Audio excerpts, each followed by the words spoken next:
137 రోజుల పాటు జైల్లో ఉన్న మాజీ ఎమ్మెల్యే వల్లభనేని వంశీ ఎట్టకేలకు జైలు నుంచి విడుదలయ్యారు. నా బిడ్డకి విడుదల.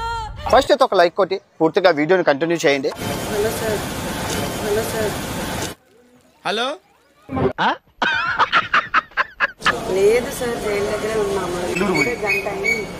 అసలు ఇంకా బయటికి రావాలి. నా పరిస్థితి ఏమిటో నాకే అర్థం కావడం లేదు.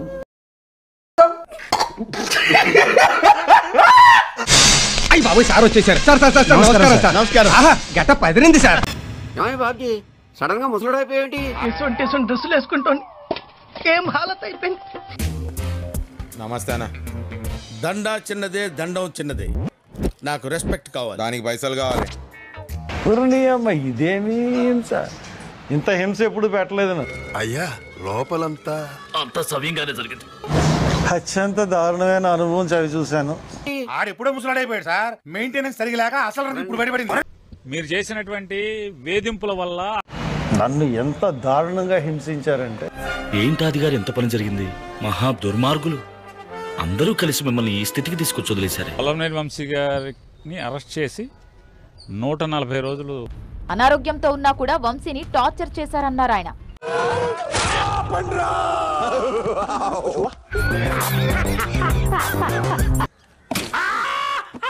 ఏమైందయ్యా? పేకు తించారా, తీయటం మర్చిపోయారు.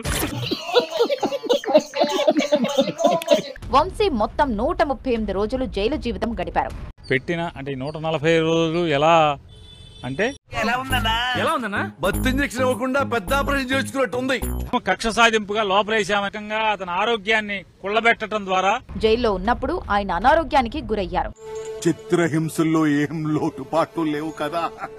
బెయిల్ వచ్చి ఆయన ఈ రోజు జైలు నుంచి బయటకు వస్తున్నప్పటికీ ఎనీ టైం అరెస్ట్ చేస్తారేమోననే భయం వేటాడుతూనే ఉంది. భయపడకూడదు, నేనున్నాను. నువ్వు నాలాంటి వాడివేరా.